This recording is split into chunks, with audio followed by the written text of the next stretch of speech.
ನಮಸ್ತೆ ಎಲ್ಲರಿಗೂ. Welcome to my channel Vedika Nayana conscious eyes. ಇವತ್ತು ನಾನು ತುಂಬಾ ಒಂದು ಇಂಟ್ರೆಸ್ಟಿಂಗ್ ಆಗಿರುವಂಥ ಒಂದು ಸಬ್ಜೆಕ್ಟ್ನ ತೊಗೊಂಡು ಬಂದಿದ್ದೀನಿ. ಇದು ಈ ಫೆಬ್ರವರಿ ಮಾರ್ಚ್ ಅಂತ ಹೇಳಿದ್ರೆ ಎಲ್ಲರಿಗೂ ಒಂದು ಮನೆಯಲ್ಲಿ ಮಕ್ಕಳಿರ್ತಾರೆ, ಅಂದರೆ ಸ್ಕೂಲ್ ಗೋಯಿಂಗ್ ಕಿಡ್ಸ್ ಇರ್ತಾರೆ, ಕಾಲೇಜ್ ಗೋಯಿಂಗ್ ಸ್ಟೂಡೆಂಟ್ಸ್ಗಳೆಲ್ಲ ಇರ್ತಾರೆ. ಈ ಒಂದು ಫೆಬ್ರವರಿ ಮತ್ತು ಮಾರ್ಚ್ ತಿಂಗಳಂತ ಹೇಳಿದ್ರೆ ಅದು ಎಕ್ಸಾಮ್ನ ಒಂದು ಸಮಯ ಅಂತಲೇ ನಾನು ಎಲ್ಲರಿಗೂ ಗೊತ್ತಿರೋ ಅಂಥದ್ದೇ, ಎಕ್ಸಾಮ್ನ ಸಮಯ ಇದು. ಈ ಎಕ್ಸಾಮ್ನ ಸಮಯದಲ್ಲಿ ಸ್ಟೂಡೆಂಟ್ಸ್ಗಳಿಗೆ ಸಾಕಷ್ಟು ಟೆನ್ಷನ್ಸ್ ಇರುತ್ತೆ, ಮತ್ತು ಆ್ಯಂಗ್ಸೈಟಿ ಇರುತ್ತೆ, ಆಮೇಲೆ ಓವರ್ ಥಿಂಕಿಂಗ್ ಮಾಡ್ತಾ ಇರ್ತಾರೆ. ಅದರೊಟ್ಟಿಗೆ ಪೇರೆಂಟ್ಸ್ಗೂ ಕೂಡ ಅಷ್ಟೇ ಓವರ್ ಥಿಂಕಿಂಗ್ ಮಾಡುವಂಥದ್ದು. ಪೇರೆಂಟ್ಸ್ಗಳಿಗೆ ಸ್ಟೂಡೆಂಟ್ಸ್ಗಳಿಗಿಂತ ಅಂದರೆ ಅವರವರ ಮಕ್ಕಳಿಗಿಂತ ಜಾಸ್ತಿ ಅವರೇ ಓವರ್ ಥಿಂಕ್ ಮಾಡೋವಂಥದ್ದು, ನೆಗೆಟಿವ್ ಥಿಂಕ್ ಮಾಡೋವಂಥದ್ದು. ಸೊ ಇದು ಎಲ್ಲರಿಗೂ ಒಂದು ನನ್ನ ಒಂದು ಈ ವೇದಿಕಾ ನಯನ ಕಾನ್ಷಿಯಸ್ ಐಸ್ ಕಡೆಯಿಂದ ಯಾರೆಲ್ಲ ಸ್ಟೂಡೆಂಟ್ಸ್ಗಳಿದ್ದೀರೋ ಅವರಿಗೆ ನನ್ನ ಕಡೆಯಿಂದ ಒಂದು ಸ್ಮಾಲ್ ಸಜೆಷನ್ ವಿಡಿಯೋನ ತೊಗೊಂಡು ಬಂದಿದ್ದೀನಿ. ಒಂದು ಮೋಟಿವೇಶ್ನಲ್ ಅಂತಲೂ ನೀವು ತಗೊಳ್ಬೋದು. ಇವಾಗ ನೋಡಿ, ಮೊದಲು ನಾವು ತಗೊಳ್ಬೇಕಾಗಿರೋದು ಪೇರೆಂಟ್ಸನ್ನು ನಾನು ತಗೊಳ್ತಾ ಇದ್ದೀನಿ.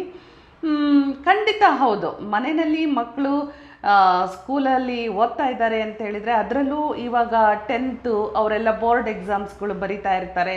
PUC ಅವರು ಅಂದರೆ ಸೆಕೆಂಡ್ PUC ಅವರು ಆರ್ 12th ಸ್ಟ್ಯಾಂಡರ್ಡ್ ಅವರು ಬೋರ್ಡ್ ಎಕ್ಸಾಮ್ಸ್ ಕೊಡ್ತಾ ಇರ್ತಾರೆ. ಇನ್ನು ಚಿಕ್ಕ ಚಿಕ್ಕ ಮಕ್ಕಳೆಲ್ಲ 7th 8th ಹೈಸ್ಕೂಲ್ನವರು ಎಲ್ಲ ಮಕ್ಕಳು ಒಂದಲ್ಲ ಒಂದು ರೀತಿಯಲ್ಲಿ ಇದು ಒಂದು ಎಕ್ಸಾಮ್ನ ಫಿಯರ್ ಅಂತಲೇ ಹೇಳ್ಬೋದು. ಎಕ್ಸಾಮ್ ಫೀವರ್ ಅಂತಲೂ ಹೇಳ್ತಾರೆ.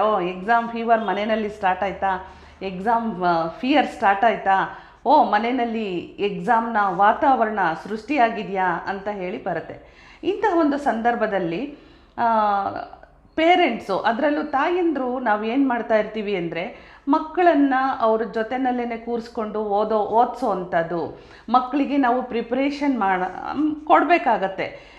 ಎಷ್ಟೋ ಜನ ಮಕ್ಕಳು ಟ್ಯೂಷನ್ಸ್ಗೆಲ್ಲ ಹೋಗಿ ಬಂದರು, ಏನೇ ಮಾಡಿದರು, ಮನೆ ಅಂತ ಒಂದು ಏನಿರುತ್ತೆ ಅಲ್ವಾ, ಈ ಮನೆಯಲ್ಲಿ ತಾಯಂದರು ಅವರ ಮಕ್ಕಳ ಜೊತೆ ಕೂತ್ಕೊಂಡು ಅವರು ಏನು ಓದಿಸ್ತಾರಲ್ವ, ಅದು ತುಂಬ ಇಂಪಾರ್ಟೆಂಟ್ ಆಗುತ್ತೆ. ಯಾಕಂದರೆ ತಾಯಂದರು ಕಣ್ಣಿಂದ ನೋಡಿ ಮಕ್ಕಳು ಹೇಗೆ ಓದ್ತಾ ಇದ್ದಾರೆ, ಹೇಗೆ ಬರೀತಾ ಇರ್ಬೋದು, ಪೇಪರ್ ಇವರು ಓದಿರೋದನ್ನು ಯಾವ ರೀತಿ ಅಂಡರ್ಸ್ಟ್ಯಾಂಡಿಂಗ್ ಮಾಡ್ಕೊಂಡಿದ್ದಾರೆ, ಆ ಕ್ವಶನ್ ಇವ್ರಿಗೆ ಅರ್ಥ ಆಗ್ತಿದೆಯಾ, ಕ್ವಶನ್ಗೆ ಇವರು ಹೌ ಟು ರೀಪ್ರೊಡ್ಯೂಸ್ ಅಂತ ಪೇಪರ್ ಅಂತ ನಾವು ಹೇಳ್ತೀವಿ ಅಲ್ವಾ.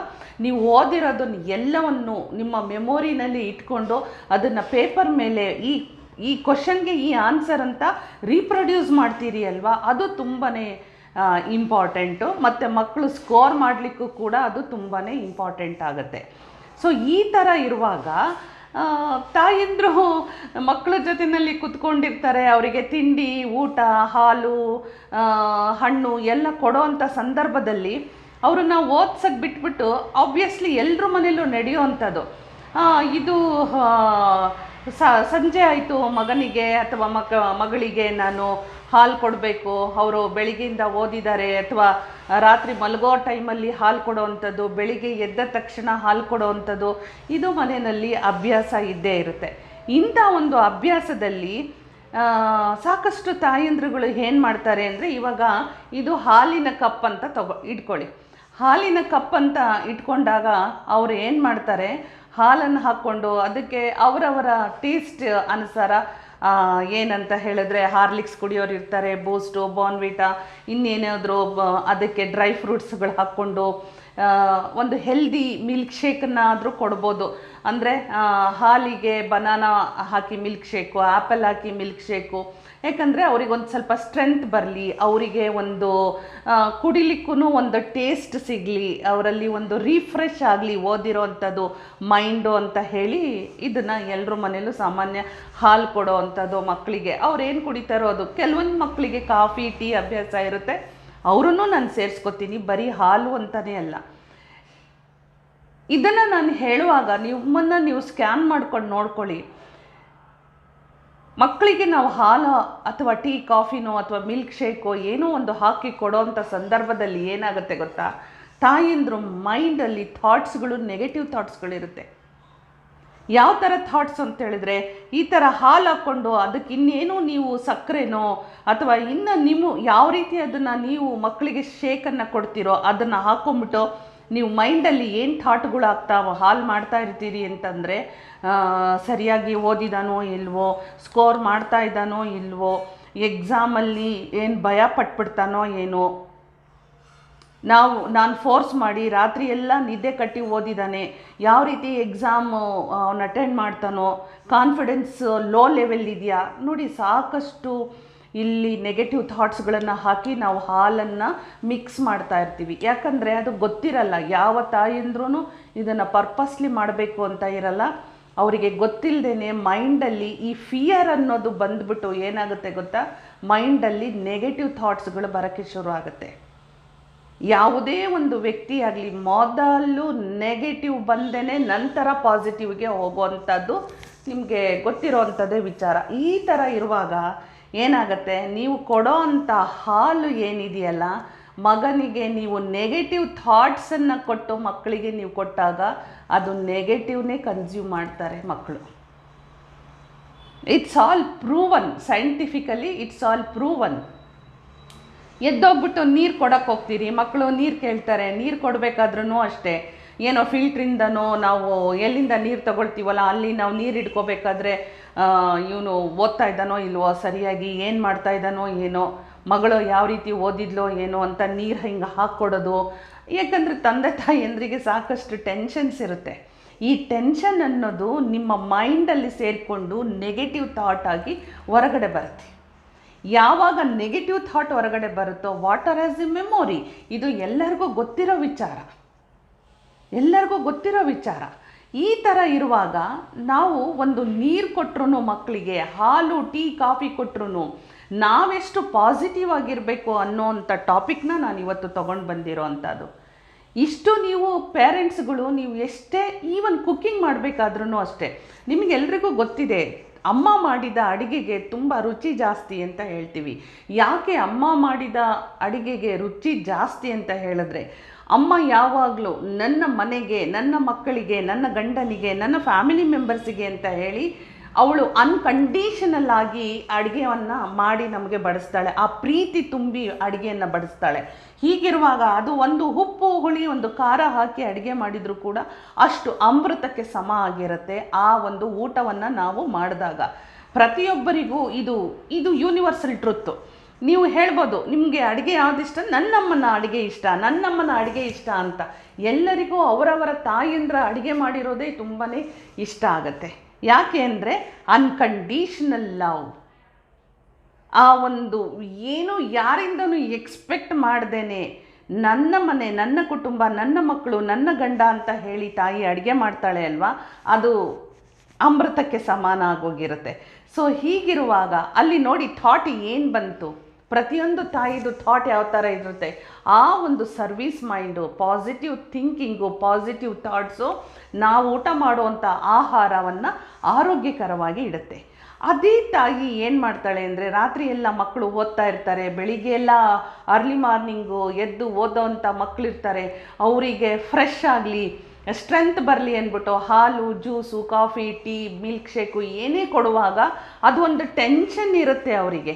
ಆ ಟೆನ್ಷನ್ನನ್ನು ಹೇಳ್ತಾ ಹಾಲನ್ನು ಅಥವಾ ನಾವು ಅವ್ರಿಗೆ ಏನು ಕೊಡ್ತಾ ಇದ್ದೀವೋ ಕೊಡುವಾಗ ಅವರಿಗೆ ನಾವು ಆದಷ್ಟು ಏನೋ ಒಂದು ಮೈಂಡಲ್ಲಿ ಮನಸ್ಸು ಶಾಂತವಾಗಿ ಯಾರ್ದು ಇರೋಕ್ಕೆ ಸಾಧ್ಯನೇ ಇಲ್ಲ.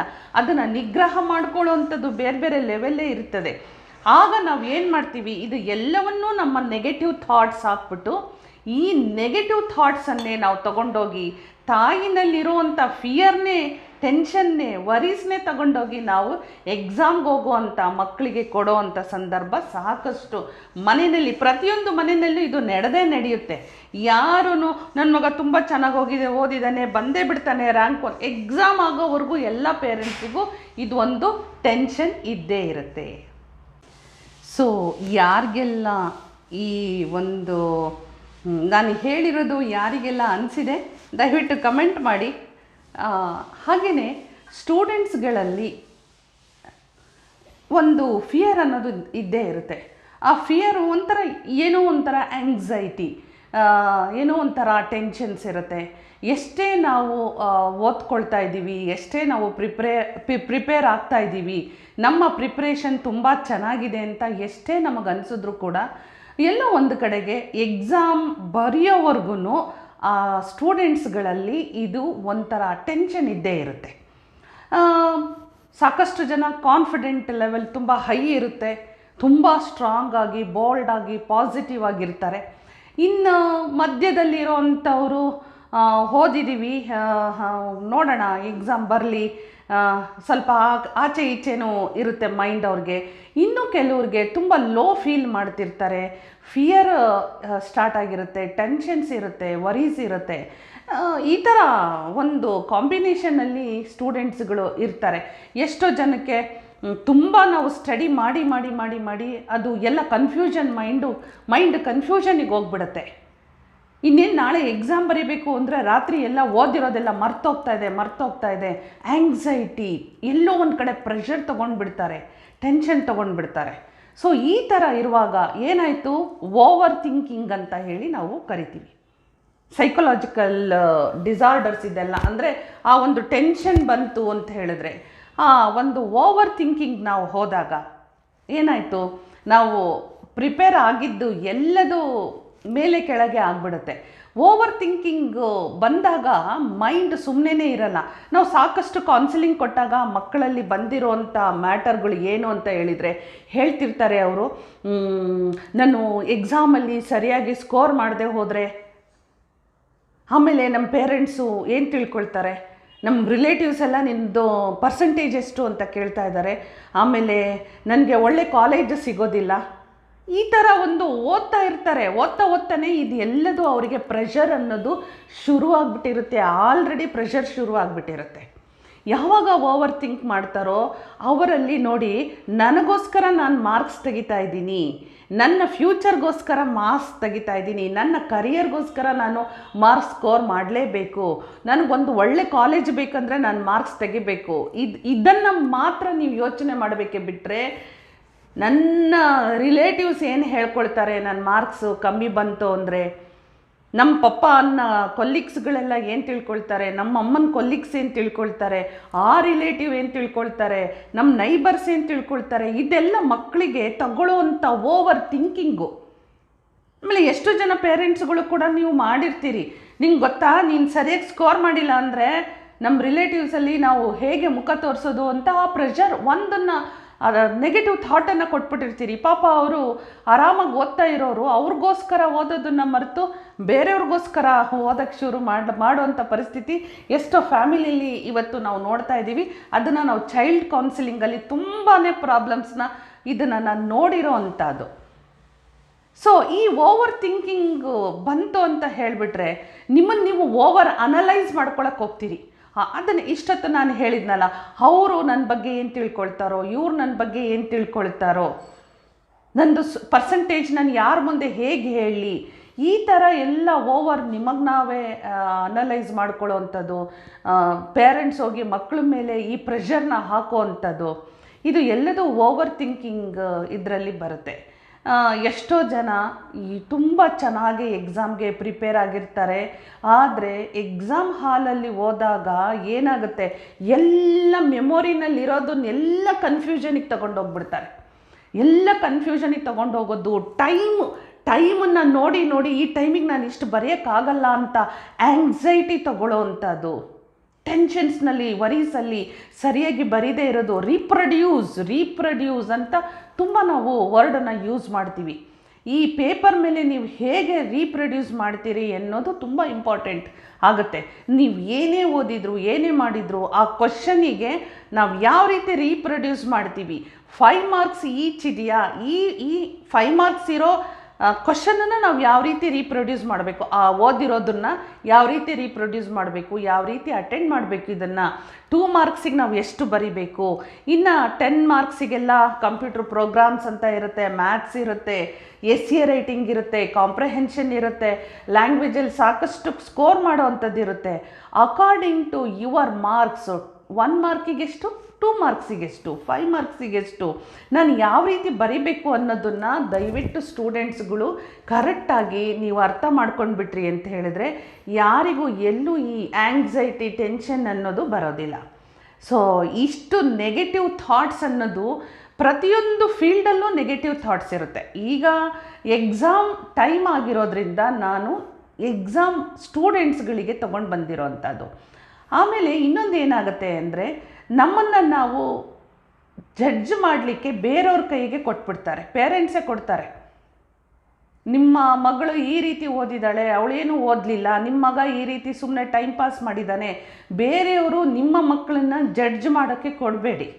ಯಾಕೆಂದರೆ ಇದು ಏನಾಗುತ್ತೆ ಅಂದರೆ ಅಗೇನ್ ನೆಗೆಟಿವ್ ಥಾಟ್ಸ್ಗಳು ಕೊಟ್ಟು ಮಕ್ಕಳು ಓದೋದನ್ನು ಬರೀ ಫಿಯರಲ್ಲೇ ಓದಬೇಕಾಗತ್ತೆ. ಅರ್ಥ ಮಾಡಿಕೊಂಡು ಓದಿರೋದನ್ನು ಜ್ಞಾಪಕದಲ್ಲಿ ಇಟ್ಟುಕೊಂಡು ಎಕ್ಸಾಮ್ ಸಮಯದಲ್ಲಿ ಅದನ್ನು ಯಾವ ರೀತಿ ಬರಿಬೇಕು, ಯಾವ್ಯಾವ ರೀತಿ ಕೀವರ್ಡ್ಸನ್ನು ಯೂಸ್ ಮಾಡಬೇಕು ಅನ್ನೋದು ಮಕ್ಕಳಿಗೆ ನಾವು ಫೀಡ್ ಮಾಡಬೇಕೇ ವಿನಃ ಅವರೇನು ಅಂದ್ಕೊಳ್ತಾರೆ, ಇವರೇನು ಹೇಳ್ಕೊಳ್ತಾರೆ, ನೀನಷ್ಟು ದಡ್ಡಿ ಅಂದ್ಕೊಂಡು ಈ ಥರ ಎಲ್ಲ ಅವರಿಗೆ ನಾವು ನೆಗೆಟಿವ್ ಥಾಟ್ಸ್ಗಳನ್ನು ಕೊಡ್ತಾ ಹೋದರೆ ಪೇರೆಂಟ್ಸಿಂದನೇ ಎಷ್ಟೋ ಮಕ್ಕಳುಗಳು ಫಿಯರಲ್ಲಿ ಎಕ್ಸಾಮ್ಸ್ನ ಸರಿಯಾಗಿ ಬರೆಯೋಕ್ಕಾಗದೇ ಇಲ್ಲ ಅವ್ರ ಕೈಯಲ್ಲಿ.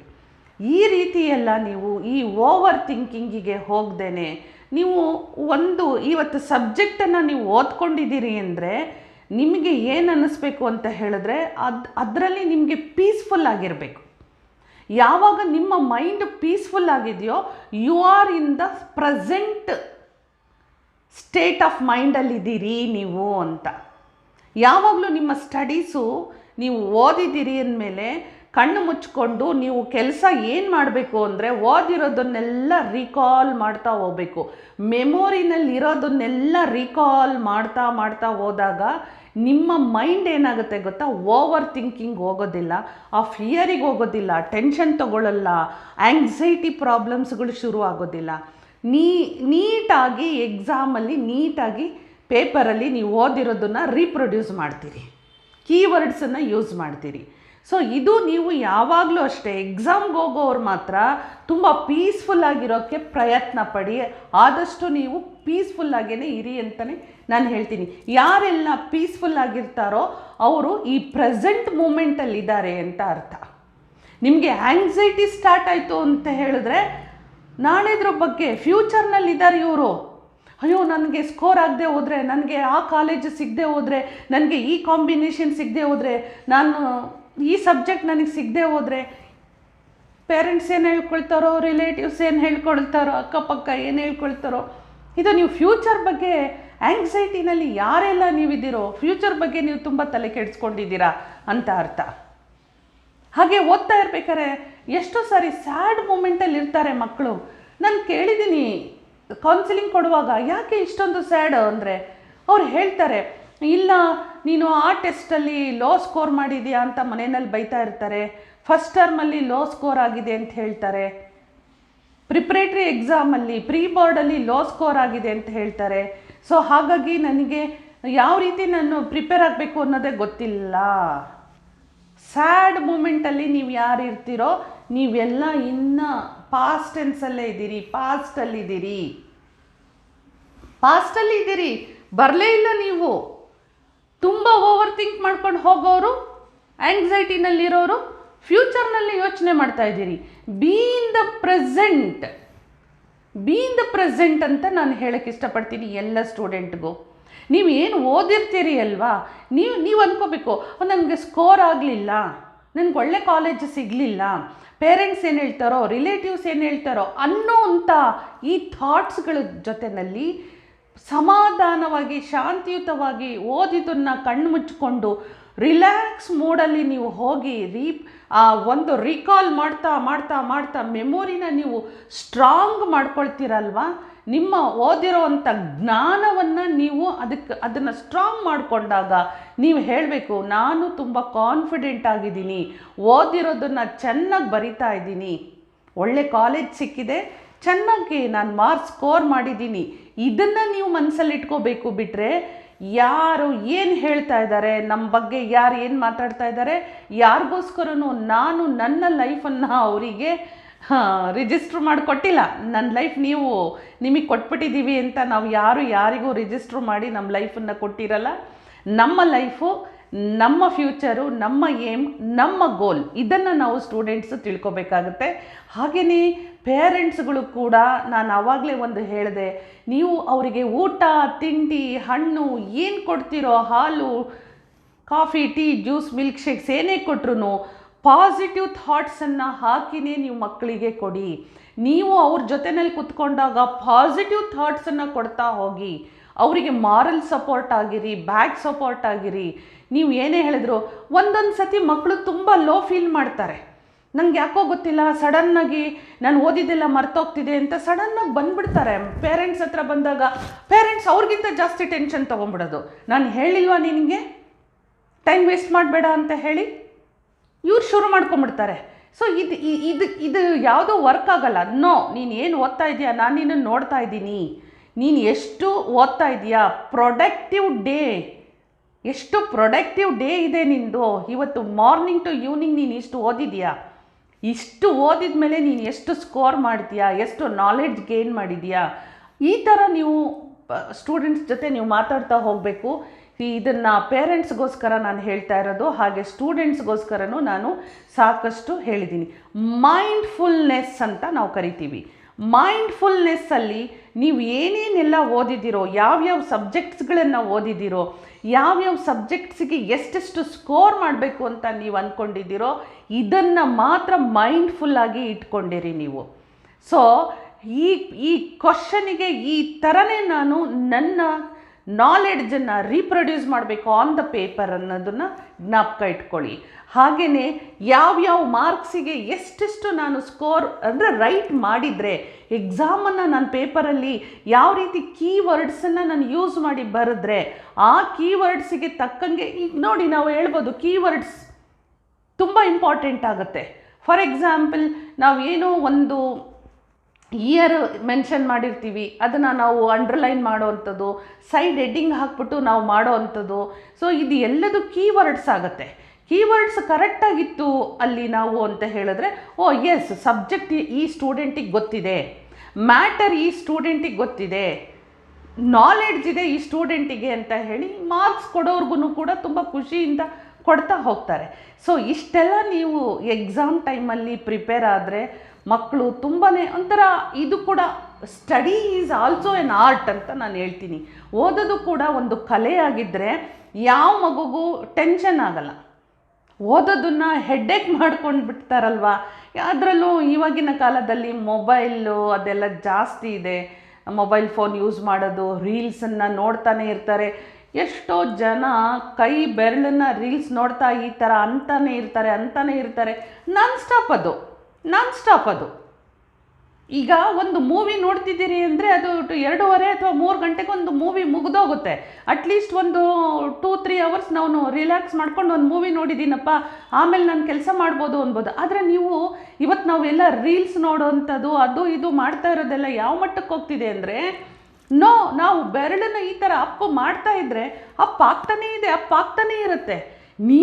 ನೀವು ಅರ್ಥ ಮಾಡಿಕೊಂಡು, ಇಲ್ಲ ಕೈ ನೋವು ಬರಬೇಕು, ಇಲ್ಲ ಇನ್ನೇನೋ ಹೊಟ್ಟೆ ಹಸಿವಾಗಬೇಕು, ಕೆಲಸ ಕರಿಬೇಕು, ಆವಾಗ ನಾವು ಮೊಬೈಲ್ನ ಕೆಳಗಡೆ ಇಡೋ ಅಂಥ ಸಂದರ್ಭ ತುಂಬಾ ಇದೆ. ಇದೆಲ್ಲ ಒಂದು ಎಷ್ಟು ಅಡ್ವಾಂಟೇಜು ಹಾಗೆ ಡಿಸ್ಅಡ್ವಾಂಟೇಜ್ ಕೂಡ ಆಗಿರೋದ್ರಿಂದ ಸ್ಟೂಡೆಂಟ್ಸ್ಗೆ ಇದು ತುಂಬ ಪ್ರೆಷಿಯಸ್ ಟೈಮು. ಫೆಬ್ರವರಿ, ಮಾರ್ಚ್ ಅನ್ನೋದಂತೂ ತುಂಬ ಕ್ರುಷಿಯಲ್ ಟೈಮ್ ಆಗುತ್ತೆ. ನಿಮ್ಮನ್ನು ನೀವು ರೆಡಿ ಮಾಡ್ಕೊಳ್ಳಿ. ಮೆಂಟಲಿ ಆಲ್ ನೆಗೆಟಿವ್ ಅನ್ವಾಂಟೆಡನ್ನು ಬಿಟ್ಟಾಕಿ. ಹಂಗಾಗ್ಬಿಡುತ್ತೆ, ನೀವು ಏನು ಅಂದ್ಕೊಂಡ್ರೂ ಹಂಗಾಗಲ್ಲ. ಲೈಫಲ್ಲಿ ರಿಸ್ಕ್ ಅನ್ನೋದು ತುಂಬ ಇಂಪಾರ್ಟೆಂಟು. ಇದೇನು ಲೈಫಲ್ಲಿ ರಿಸ್ಕ್ ಅಂತ ಹೇಳಿಬಿಟ್ರಲ್ಲ ಅಂತ ತಿಳ್ಕೊಬೋದು ನೀವು. ಎಸ್, ನೀವು ಒಂದು ಪ್ರೊಡಕ್ಟಿವ್ ಟೈಮನ್ನು ಹಾಕ್ಕೊಳ್ಳಿ, ಆ ಡೇನ ಪ್ರೊಡಕ್ಟಿವ್ ಆಗಿ ಮಾಡ್ಕೊಳ್ಳಿ. ಆ ರಿಸ್ಕನ್ನು ನೀವು ತಗೊಳ್ಳದೆ ಹೋದರೆ ಯು ಕಾಂಟ್ ಸ್ಕೋರ್. ನೀವು ಸ್ಕೋರ್ ಮಾಡೋಕ್ಕಾಗಲ್ಲ, ಒಳ್ಳೆ ಕಾಲೇಜ್ಗೆ ಹೋಗೋಕ್ಕಾಗಲ್ಲ. ನಿಮ್ಮ ಕಾನ್ಫಿಡೆನ್ಸ್ ಲೆವೆಲ್ಲು ಹೈ ಬರಬೇಕು ಅಂತ ಹೇಳಿದರೆ ನೀವು ರಿಸ್ಕ್ ತಗೊಳ್ಬೇಕು, ಕುತ್ಕೊಳ್ಬೇಕು. ಓದಿರೋದನ್ನು ಫುಲ್ಲು ರಿಲ್ಯಾಕ್ಸ್ ಮೋಡಿಗೆ ಹೋಗಿ ಪೀಸ್ಫುಲ್ಲಾಗಿ ನೀವು ಅದನ್ನು ರಿಕಾಲ್ ಮಾಡ್ತಾ ಹೋಗಬೇಕು. ಎಸ್, ನಾನು ಮಾಡ್ತೀನಿ, I can do it, I will do it. ನನ್ನ ಬೆಸ್ಟ್ ಪರ್ಫಾರ್ಮೆನ್ಸ್ ಇದ್ದೇ ಇರುತ್ತೆ.